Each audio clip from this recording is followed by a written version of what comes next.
The goal this season is to put ourselves in a position where we can win. Congratulations, the Emirates winning moment goes the way of the Canadians. We're sportsmen, we all want to win and we all want to do well. NorthStar Canada will hold on for 11th and no points. This first part of the season so far, We weren't going fast, we're going in the wrong direction. Cancel, go straight. We kind of fell apart. We came backwards here, guys. It's just an incredibly frustrating day. Always comes back to the same discussions of what did we do wrong. Still no steerage. Protest it. a lot of the time the answer is just to In NorthStar, it's a disaster for the Canadian team. take half a step back, kind of rely on a bit of instinct and just go out there and race.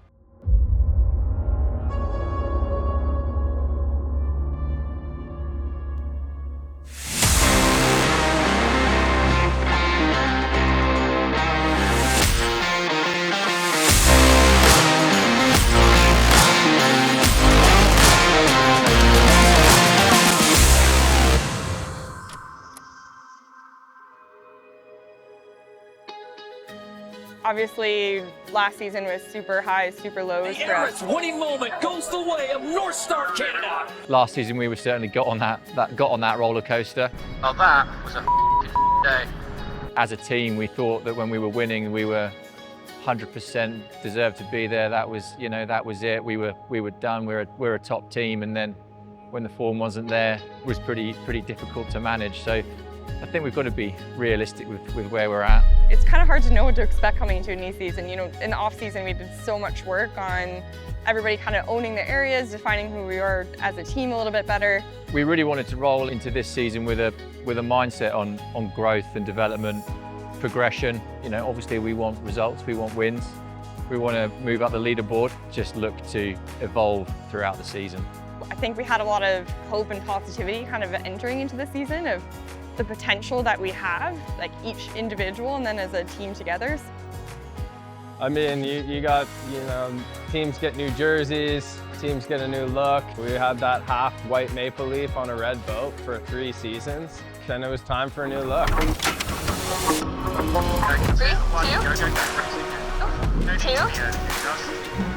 Little light on track. Yeah, going all the way here.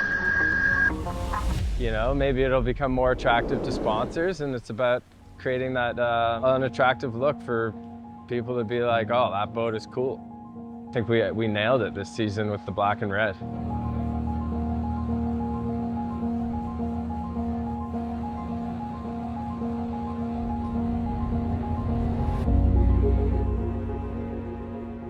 Yeah, so coming into Perth, all very positive. Unfortunately, we lost a couple of grinders at the end of last year, and we recruited Alex Sinclair from the Italians, which was a great signing. The team culture is strong. I walked in 6 days ago, and the whole team has been super welcoming, and it's been so easy to integrate into the team, which is a sign of a solid team. I'm from Antigua.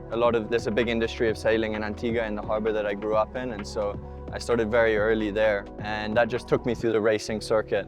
So I started in the America's Cup in Auckland, and after that I went directly into SailGP with Jimmy in the US team, and then over to the Italian team. And at the end of last year, the opportunity came up to join the Canadian team here, and it was a great opportunity, hard to pass up. It's a solid team.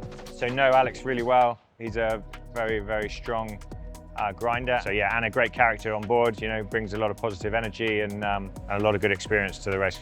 I have to say that the Canadian stereotype is probably true. Everybody's just been so nice, so welcoming. It's been really, really refreshing. And then we have Nico, who joined us from the Swiss team. He was flight controller in season 4. We needed someone that could back up for everybody. So Nico, Optimist world champion, so he could probably take on the helm pretty well. Wing trimming, he's obviously done a lot of flight controlling, and he's a powerful unit if one of the grinders gets injured too. So he's our substitute for everyone. And then we have Ali Ten Hove as well come on as the backup strategist, and she's been great to have around. Brings again a lot of positive energy and a lot of good advice from her wealth of experience as well. Yeah, Perth was a new venue, bit of sea state around. And in a foiling boat, the waves are over 1 meter, and the length of the foil is only about 2 meters, then you don't have a lot of room for air. So you're doing high speeds and the foil can easily come out of the water and you crash down.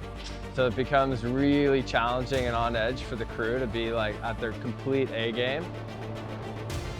It created one of the best regattas since I've joined SailGP. 2026 season is going to get underway in 3 seconds. Watch for that line to turn white.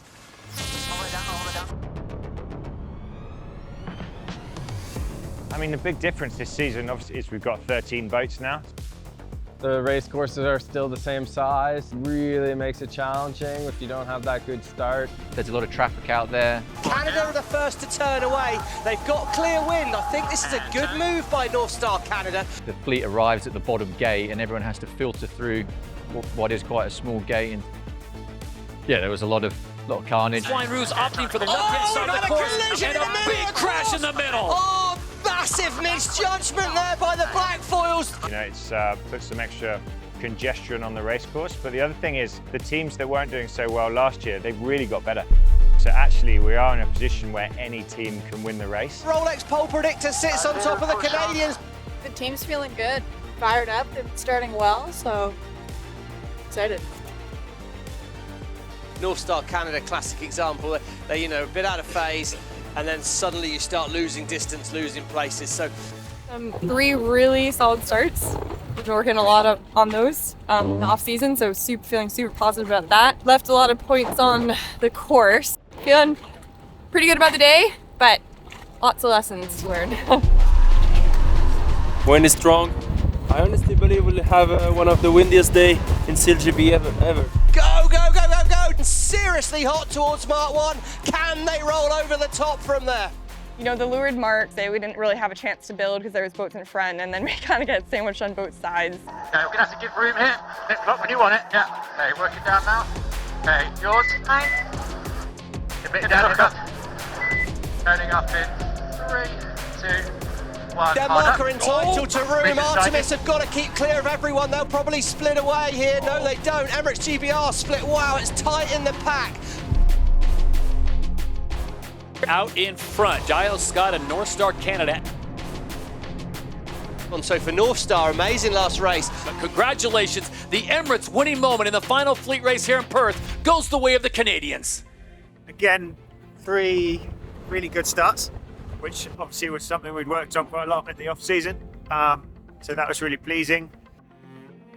Yeah, I mean, last year it was no secret that we struggled a bit with starting, and I think Perth, we really identified a starting system that started to click, and we finished 6th, which out of a 13-boat fleet, but we sort of saw a glimpse of, you know, those kind of podium starts that you can really build a good regatta off. Finishing with a win felt really good. Felt like we kind of got the momentum back a little bit. It felt good because not only did we win, but we extended. And we were sailing the boat, we were sailing it confidently.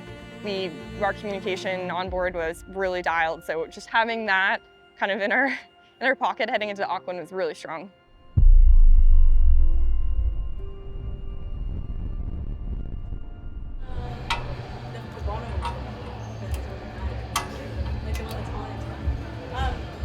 We were really looking forward to Auckland and getting back on the water, but unfortunately the Friday there was a chance of lightning and practice day got canceled. So, you know, that is frustrating. This time on the boat here is so limited, and having a day taken away is it's precious time.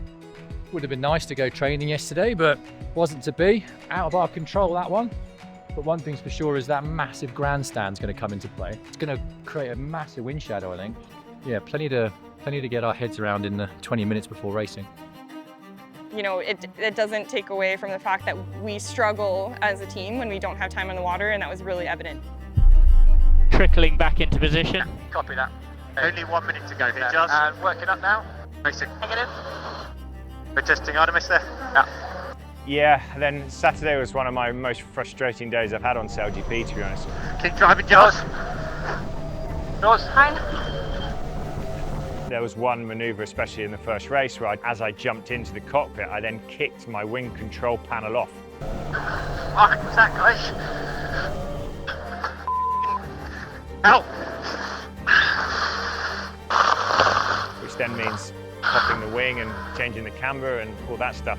I haven't got a panel to do that. With Annie easing the wing sheet rather than me, she'd given me this override on the winch, which then meant I couldn't ease the wing as well. So I'm there trying to sort out the override on the winch, and then I'm trying to move the wing with the panel and find the panel's not there. So then I'm looking down, trying to find the panel, pick it up, control it with 2 hands rather than 1 finger. Tommy, your wing pops in the tack. I have no panel. Tommy. And yeah, it all just kind of spiraled from there that day. Well, we're still no points, are we? I haven't got a port panel, so let's stop and get a big short. Chase boat in here, Joe. Priority chase boat in. Yeah, copy. We got no panel for CJ, okay? Okay, so we want to lash it down. We'll put it this way. I think this hose will be fine. There's not much load on it. Lost the wing trimmer panels. Not much we can do about it. We've taken it on as best we can, and hopefully it'll see us out. We got to a point where it was usable, but it was a super late fix that really affected our roll into race 2, which unfortunately ended up being the final race of that day. It's all about the wind up and the strike. They turn the boat to the line. Canfield out of the top of the line. And as they approach mark number 1 here in race number 3, Phil Robertson coming awfully close, and the Black Foils collide with DS Team France. Oh, they lost the boat there, the Black Foils. They just got a little loose. Run. Let's me just get away from this wall. Don't have a push. Oh my God. This is the race committee. This race has been stopped. Please stop sailing. Race abandoned. Yeah, race abandoned. Stop sailing. Race abandoned.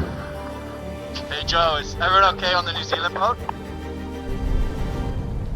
Alex is the only person facing backwards, so he watched it all happen, and his brother runs the same position on the Kiwi boat, and he saw that the collision occurred around his position, and he voiced up that asking about his brother and trying to get any information. And as information came to our shore team and Alex got off the boat, that's why we have a spare sailor in Nico. And Nico was ready to go. Alex got off, tended to his brother who was, broken legs. It's not pretty serious, wasn't life-threatening, but it was extremely scary. And the perspective of that we are in a sport where stuff can go wrong kind of became a big reality at that moment.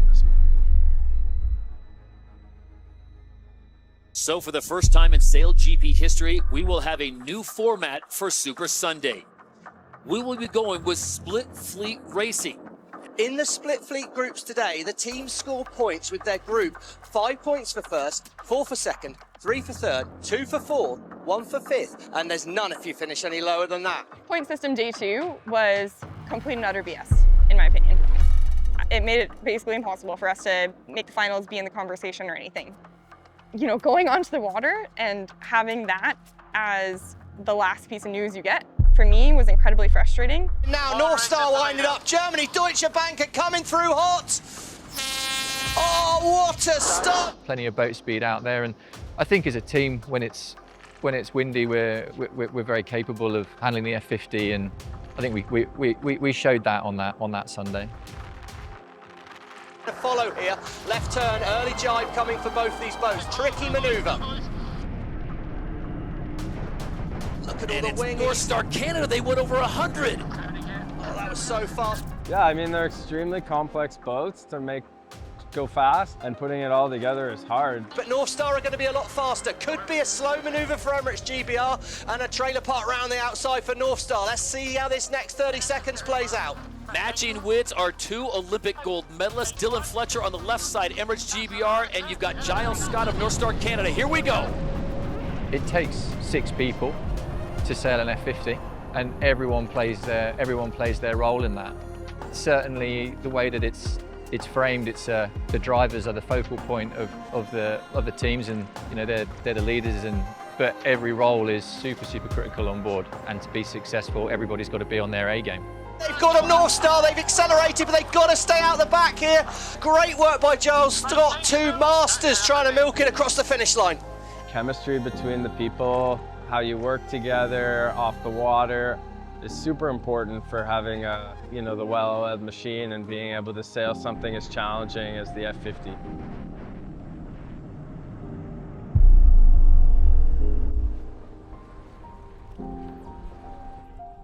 So us spending time together, sailing together, doing other activities together, cooperating together, really helps build that trust. But like having the break between Auckland and Sydney, it gave us the opportunity to take a bit of time out, spend some time with one another. We actually hired a place down in Raglan, which is a couple of hours south of Auckland. I like watching CJ tie knots. Pretty good. This is my wing sheet. Most expensive tie-on rope ever. 800 euros. When you're good though. Look at him. To think this guy ever gets a rider. Gets a lot of riders. I've got 3 foils, 2 wings. I got 5. How many have you got? Got 4 wings. I brought 2 wings. How many have you got? I got a board and a foil and 2 wings. So we've got 20. Got 20 wings. 20 wings. Here we go. This is the spot, yeah? Spot. This is a good spot. Whoa. I think CJ's done well. CJ's done well. Yeah, sick, eh? And then the steps are just there. Like, could not be closer.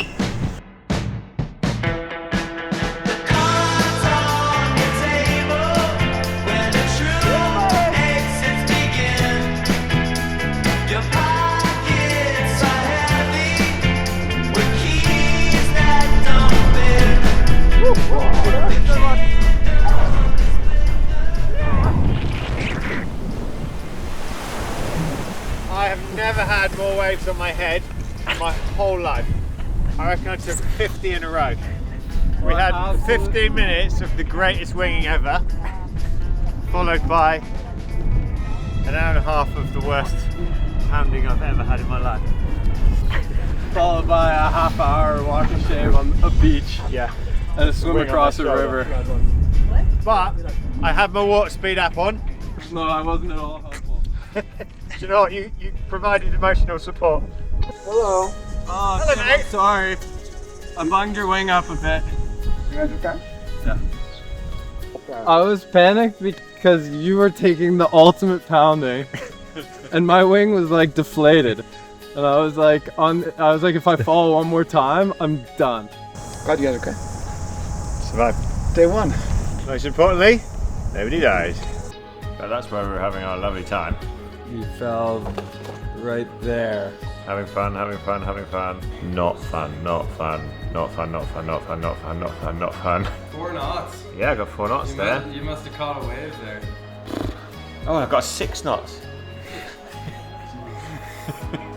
Being able to spend a lot of time together, kind of for the first time ever outside of a work setting.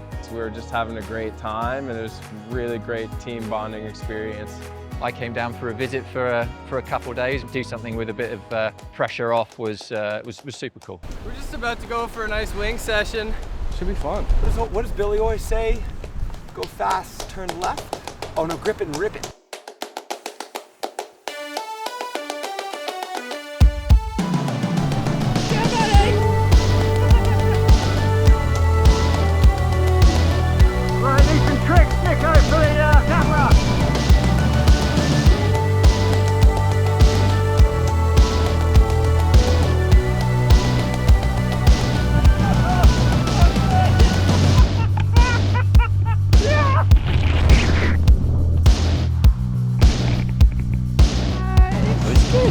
Lovely spot, very social.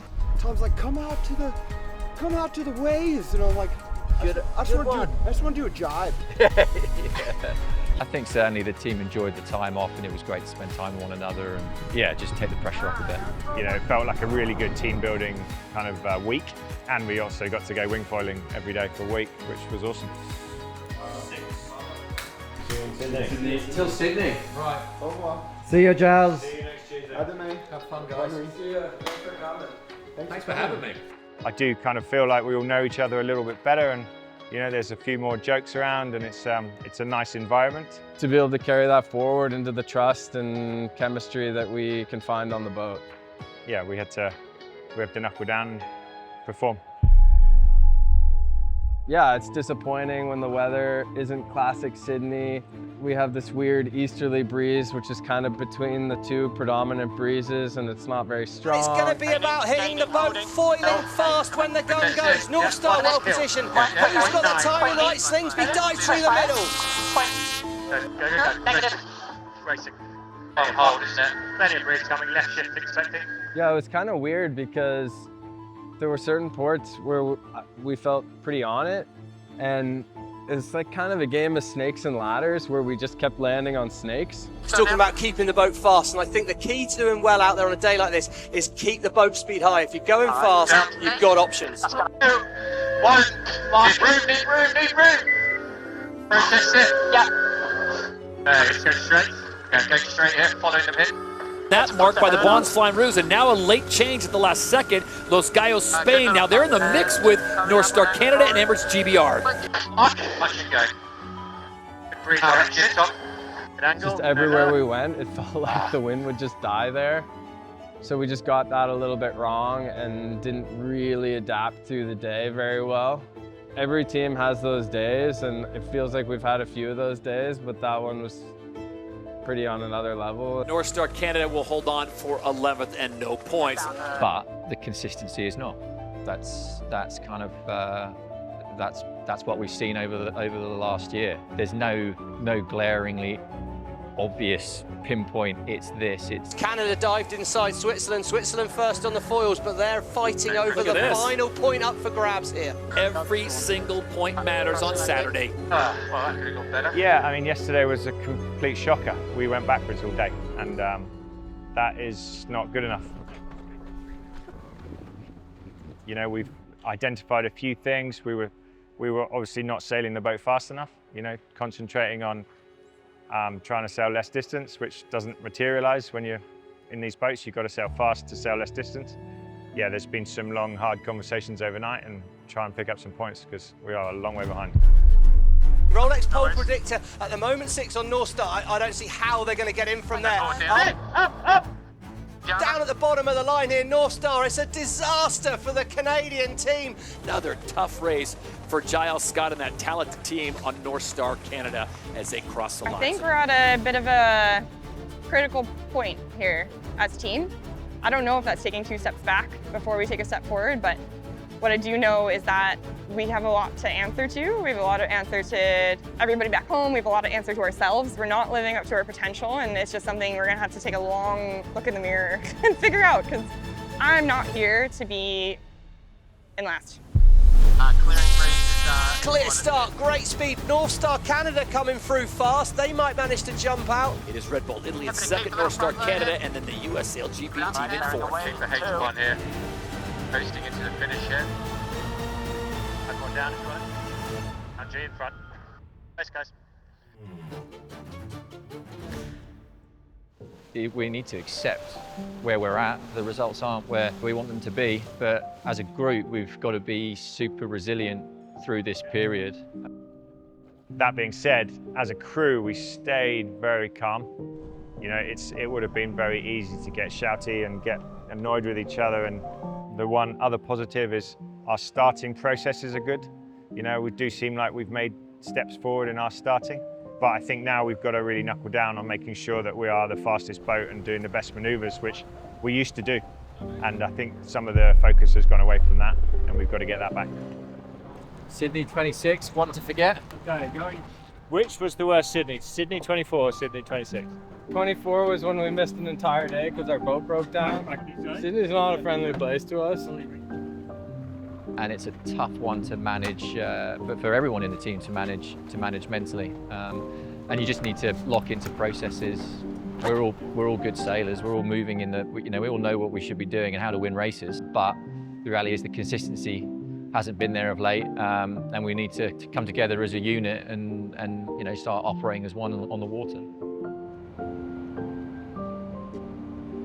I mean, it's a long season, and you just got to keep working forward and grow, because I mean, it's just how the season works. You can't dwell on one day so hard. You just got to take the lessons you can from it.